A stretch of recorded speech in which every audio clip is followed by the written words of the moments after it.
Hello बच्चों, मेरी पाठशाला में आपका आज फिर स्वागत है।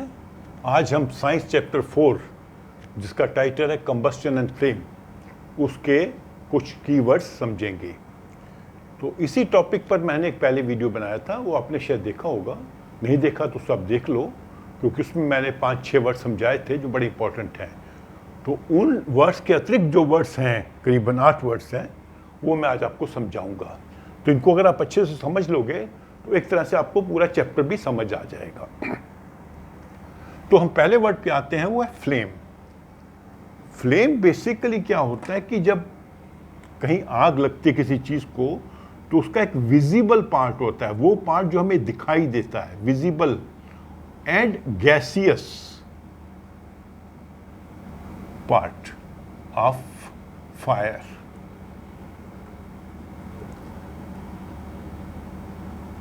ठीक है, ये पार्ट फायर का जो हमें दिखाई देता है उसे फ्लेम कहते हैं। और बेसिकली इसमें होता क्या है, इसमें जो वो फ्यूल है जो जल रहा है उसके कण होते हैं जो वेपर बन जाते हैं, और उस वेपर की स्टेज में वो कण केमिकल रिएक्शन होता है। बिकॉज फायर जलना क्या होता है, कंबस्टन क्या है, कंबस्टन एक केमिकल रिएक्शन है, जिस केमिकल रिएक्शन में हीट पैदा होती है, लाइट पैदा होती है और कुछ नए प्रोडक्ट्स बनते हैं।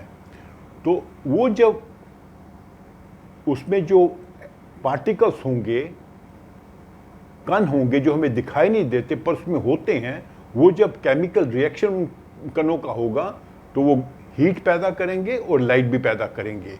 तो वो हमें दिखाई देता है, इसे कहते हैं visible and gaseous part of fire. जैसे अगर हम कैंडल लें, वैसे कैंडल की फ्लेम को लेके मैं एक अलग से वीडियो बना के उसके पार्ट सबको समझाऊंगा।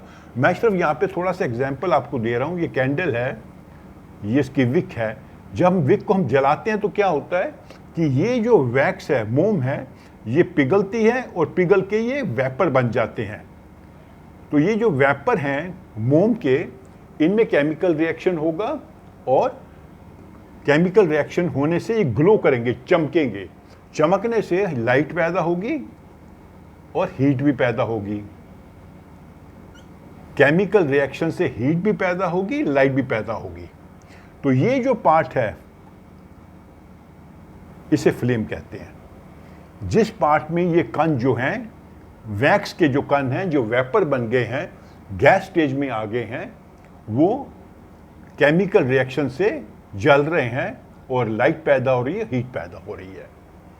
तो फ्लेम बेसिकली आग का वो हिस्सा है जो हमें दिखाई देता है और जहां पर गैसेस होती हैं जिनके साथ केमिकल रिएक्शन हो रहा होता है। उस केमिकल रिएक्शन से हीट पैदा होती है और लाइट पैदा होती है। तो कैंडल की फ्लेम लेकर मैं एक अलग से वीडियो बना के आपको पूरे इसके पार्ट्स भी समझाऊंगा। तो अभी इसके साथ में दूसरा वर्ड आता है ग्लो। ये बुक में नहीं है लेकिन मैं आपको समझा रहा हूं। ग्लो होता है चमकना। फ्लेम हो गया ज्वाला या लपट, और ग्लो हो गया चमकना। चमकना का मतलब क्या है, अगर आपने हीटर देखा है, जब हम हीटर को ऑन करते हैं उसके अंदर करंट पास करती है। करंट पास होने से हीटर का कॉइल गर्म होता है और कुछ समय के बाद वो उसमें से लाल रेड रोशनी निकलने लगती है। शुरू में रोशनी थोड़ी डल होती है, फिर जब वो ज़्यादा गर्म हो जाएगा कॉइल तो ब्राइट लाइट दिखाई देगी। तो वो जो ऑब्जेक्ट है कॉइल, यहाँ पर ऑब्जेक्ट कौन है, कॉइल, ये गर्म होकर जब चमकता है तो उसको कहते हैं ग्लो। मतलब ग्लो का मतलब लाइट एमिट करता है, लाइट एमिट करता है, it emits light. Light emit करना मतलब उसमें से लाइट निकलती है।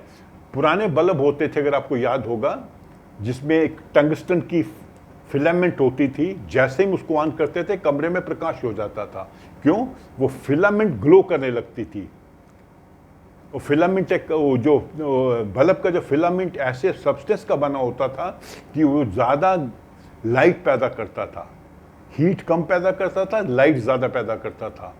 हीटर में गर्मी ज़्यादा होती है, रोशनी कम होती है, पर दोनों में प्रोसेस वही है कि करंट पास होगी तो कुछ लाइट बने पैदा होगी और कुछ हीट पैदा होगी। The coil will also produce heat and light and filament in the bulb will also produce heat and light.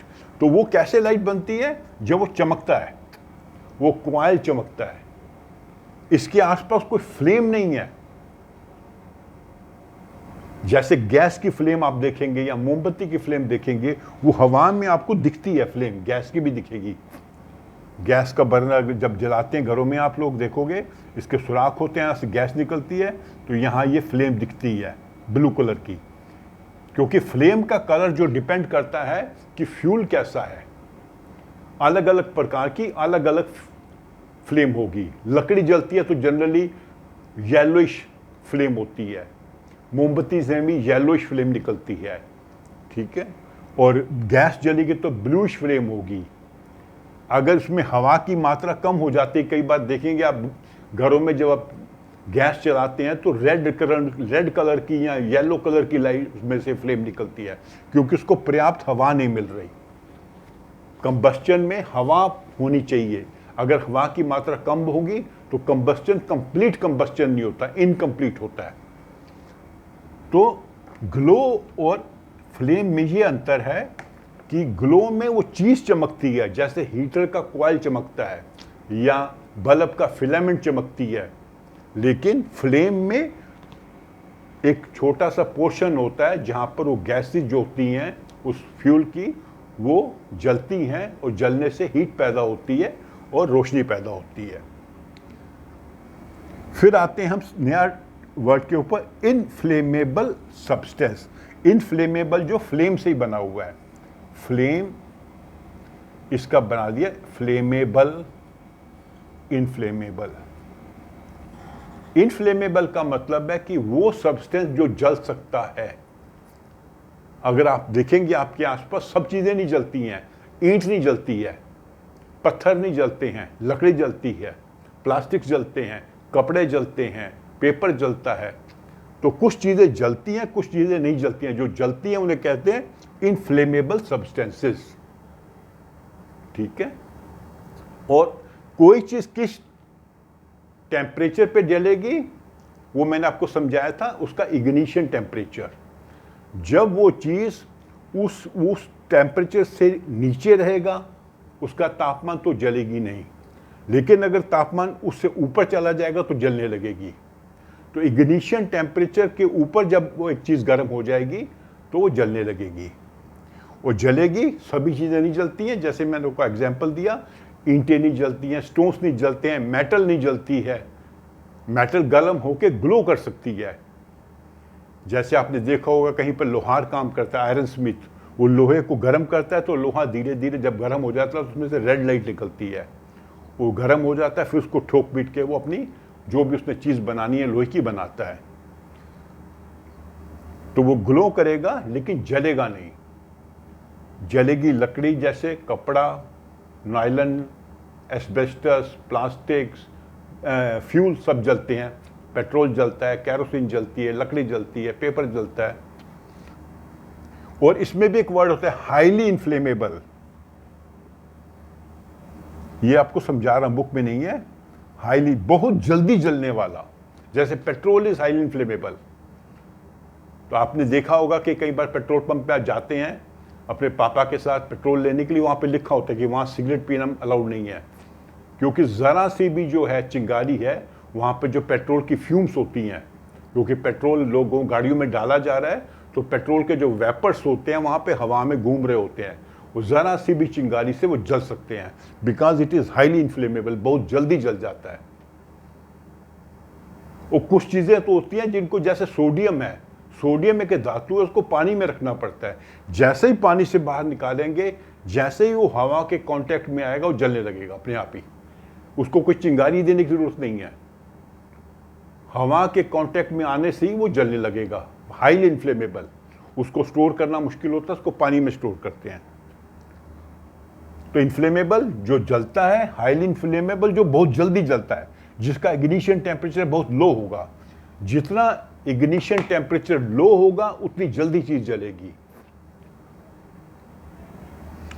Fire extinguisher आग बुझाने का ये यंत्र है। तो आग बुझाने के मैंने आपको जब कंबस्टन की बात कर रहा था मैंने आपको दो चीज़ें बताई थी। एक तो पानी डालने से आग बुझ जाती है, क्योंकि पानी क्या करती है, उन चीज़ों को गीला कर देती है, गीला करने से उसका इग्निशन टेम्परेचर बढ़ जाता है, वो जल्दी नहीं जलती, उनका इग्निशन टेम्परेचर बढ़ जाएगा तो उनका कंबस्टन जल्दी शुरू नहीं होगा। और दूसरा क्या होता है, जब पानी डालते हैं तो पानी जो वाटर वेपर में परिवर्तित हो जाता है, क्योंकि आग लगी हुई है, मान लीजिए किसी घर में आग लगी हुई है, जब पानी डालेंगे तो जो गर्मी होगी आग से उसके कुछ पानी जो है वाटर वेपर बन जाएगा।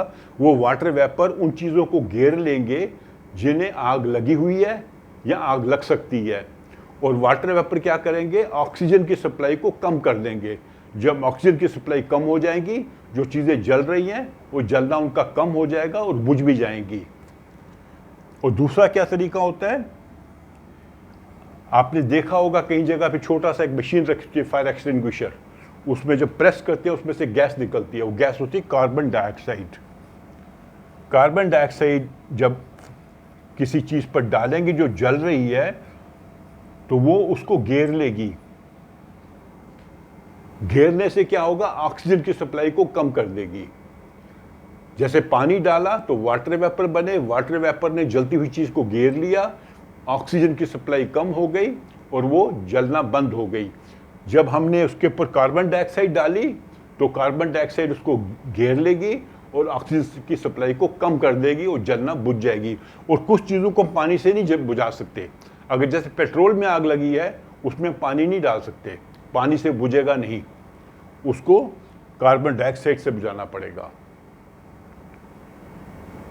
ठीक है।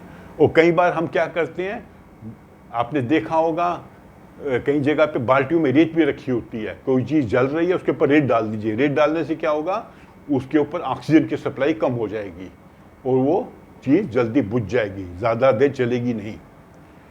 तो फायर एक्सटिंग्विशर वो इंस्ट्रूमेंट है जिसमें नॉर्मली हम कार्बन डाइऑक्साइड केमिकल रखते हैं दो, जब उनको प्रेस करेंगे रिएक्शन होगा, कार्बन डाइऑक्साइड बनेगी। कार्बन डाइऑक्साइड स्टोर नहीं करते, उसके अंदर कुछ केमिकल स्टोर करते हैं, और जब हम उसको यूज़ करते हैं उसमें बटन होता है, जब प्रेस करते हैं तो वो रिएक्शन शुरू हो जाएगा, उसमें से कार्बन डाइऑक्साइड गैस निकलेगी, वो हम उस चीज़ पे डालेंगे जो जल रही है और उसके डालने से वो जो आग बुझ जाएगी।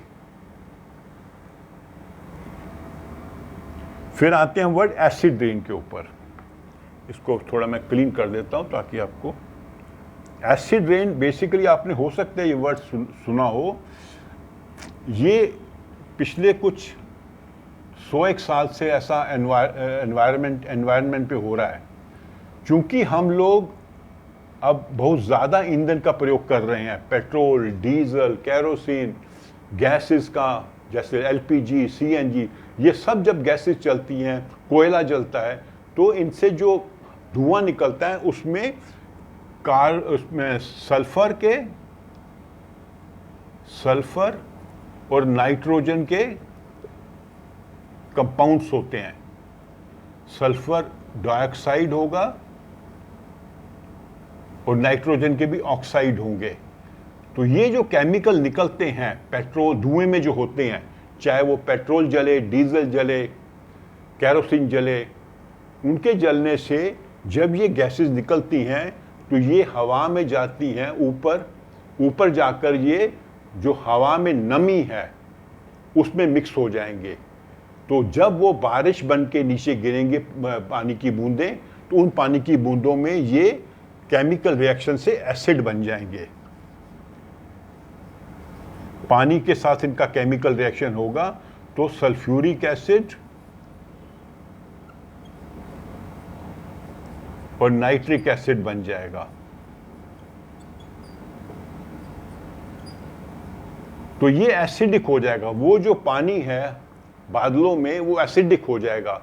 वो जब गिरेगा नीचे, चाहे बारिश के रूप में गिरे, चाहे स्नो के फॉर्म में गिरे, चाहे किसी और फॉर्म में गिरे, उसके अंदर एसिड की मात्रा ज़्यादा होगी। इसलिए उस रेन को एसिड रेन कहते हैं, क्योंकि उसमें एसिड की मात्रा ज़्यादा है।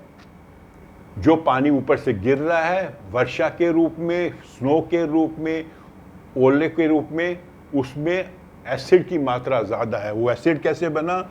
जो हमारे गैसेस निकले फैक्ट्रीज से, गाड़ियों से, वो उसमें जो सल्फर और नाइट्रोजन के कंपाउंड्स हैं वो पानी से मिलकर एसिड बनाते हैं और एसिड पानी में घुल जाता है और वो नीचे गिरता है और हम कहते हैं कि एसिड रेन हो रही है। एसिड रेन का मतलब जो पानी गिर रहा है या जो बर्फ़ गिर रही है उसमें एसिड की मात्रा ज़्यादा है। और ये जो एसिड रेन है ये बड़ी हमारे लिए हानिकारक है। एक तो ये हानिकारक है, कई इसके नुकसान हैं।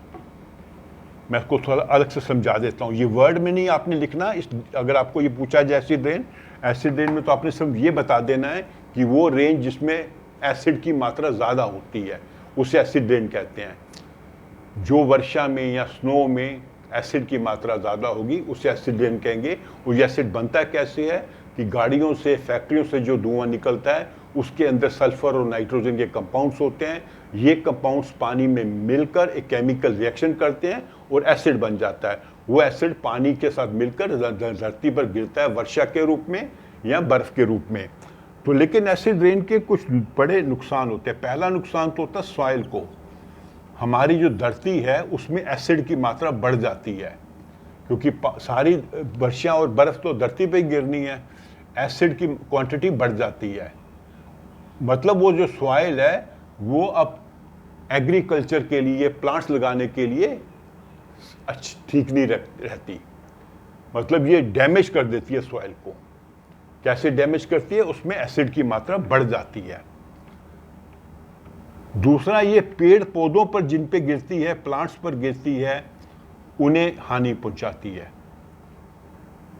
तीसरा, ह्यूमन बींग्स को भी, एनिमल्स को भी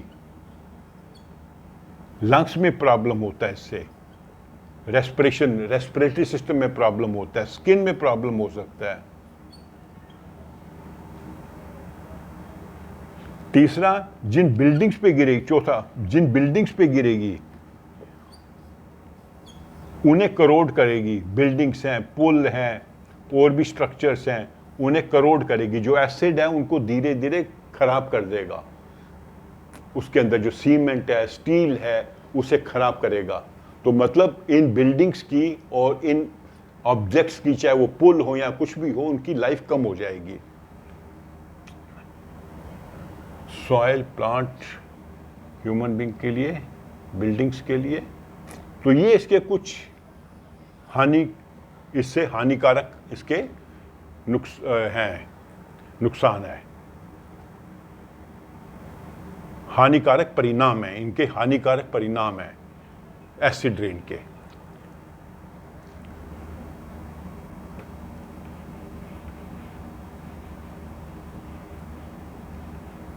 फिर अगला वर्ड आता है डिफॉरेस्टेशन। डिफॉरेस्टेशन तो हमने पढ़ रखा है, जब एक अधिक मात्रा में पेड़ काटे जाएं तो उसको कहते हैं डिफॉरेस्टेशन। और पेड़ काटने से क्या होता है कि हमारा जो क्लाइमेट में परिवर्तन आ जाता है। जितने पेड़ कम होंगे उतनी वर्षा कम होगी, जितने पेड़ कम होंगे उतनी सॉइल हमारी बहती जाएगी, एरोजन होगा सॉइल का। तो पेड़ कटना, लार्ज स्केल पे अधिक मात्रा में पेड़ कटना डिफॉरेस्टेशन होता है। फिर एक्सप्लोजन होता है कि कुछ पदार्थ में, जब किस पदार्थ को हम जलाते हैं तो उसमें केमिकल रिएक्शन जो भी होगा, जलना तो केमिकल रिएक्शन ही है। कंबस्टन, मैंने आपसे कहा था, कंबस्टन इज केमिकल रिएक्शन। लेकिन हर ऑब्जेक्ट में केमिकल रिएक्शन अलग स्पीड पर होता है। कहीं पे धीरे होता है, कहीं पे ज़्यादा होता है, कहीं पे बहुत तेज होता है। तो यहाँ पे जो केमिकल रिएक्शन है एक्सप्लोसिव्स में, वो बहुत तेज गति से होता है, फास्ट स्पीड पर होता है। और इसमें क्या होता है, गैसेस पैदा होती हैं लार्ज क्वांटिटी में।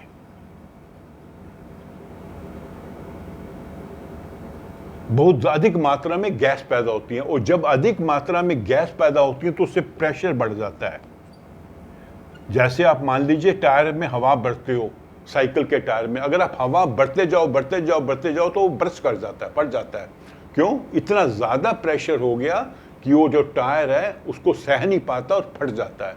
तो यहीं पर ऐसा होता है, छोटा सा मान लीजिए अपने बम है, उसको आग लगाई, इसके अंदर गैसेज पैदा होंगी, इतनी ज़्यादा गैसेज पैदा होंगी और इतनी जल्दी होंगी कि उसका प्रेशर से ये ब्रस्ट कर जाएगा, फट जाएगा। और फटेगा तो साउंड पैदा होगी और लाइट पैदा होगी, हीट पैदा होगी, 3 चीज़ें पैदा होंगी, heat, light, sound. Actually heat से ही ये गैसेज पैदा हुई, हीट से ही लाइट पैदा हुई। और साउंड कैसा हुई? जब वो फटा। फटा क्यों? क्योंकि अंदर गैस की मात्रा बहुत ज़्यादा हो गई और बहुत जल्दी हुई, बहुत जल्दी और बहुत ज़्यादा। जो प्रेशर को सह नहीं पाता, जो बम का कवर है वो फट जाता है, जैसे साइकिल का टायर फट जाता है जब उसमें बहुत ज़्यादा हम हवा भर दें। तो एक्सप्लोजन, फटना, अगर हिंदी में कहेंगे तो फटना, बम फटना, पटाखा फटना। फटेगा क्यों? ये गैसेस के कारण। बहुत ज़्यादा गैसेस पैदा होंगी और बहुत तेज़ी से पैदा होंगी, और जिससे वो प्रेशर जो है इतना ज़्यादा हो जाएगा कि वो सह नहीं पाएगा, उसका जो आउटर कवर है वो फट जाएगा। लास्ट वर्ड आता है ग्लोबल वार्मिंग। ग्लोबल वार्मिंग की प्रॉब्लम भी जैसे डिफॉरेस्टेशन की प्रॉब्लम है, पिछले करीबन 100 साल से हमें देखने को मिल रही है। इसका भी कारण यही है कि हवा में जो कार्बन डाइऑक्साइड वगैरह की जो मात्रा बढ़ रही है, जैसे पेट्रोल जल रहा है, डीजल जल रहा है, कोयला जल रहा है, फॉसिल फ्यूल जितने भी जल रहे हैं, उससे हवा में कार्बन डाइऑक्साइड की मात्रा बढ़ रही है, मीथेन की मात्रा बढ़ रही है, ठीक है।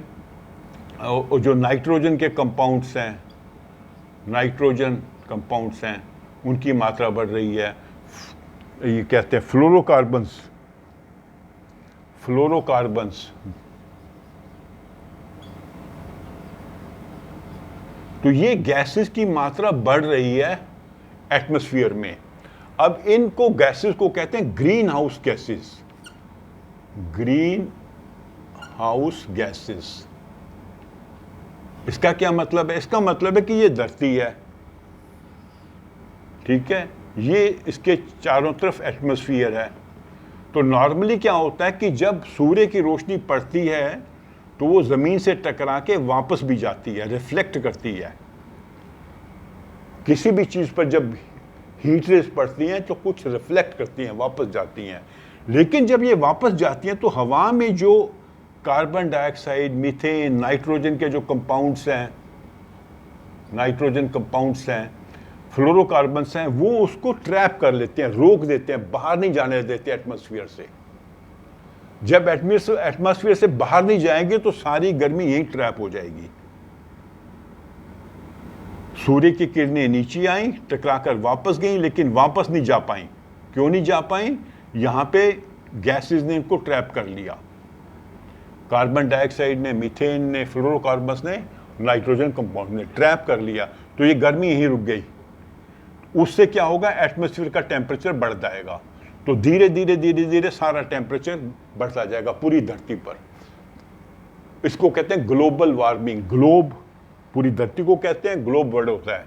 आपने देखा ना, आपके स्कूल में शायद दिखाया होगा, एक मॉडल होता है ग्लोब, जिसमें धरती का उन्होंने बना रखा होता है,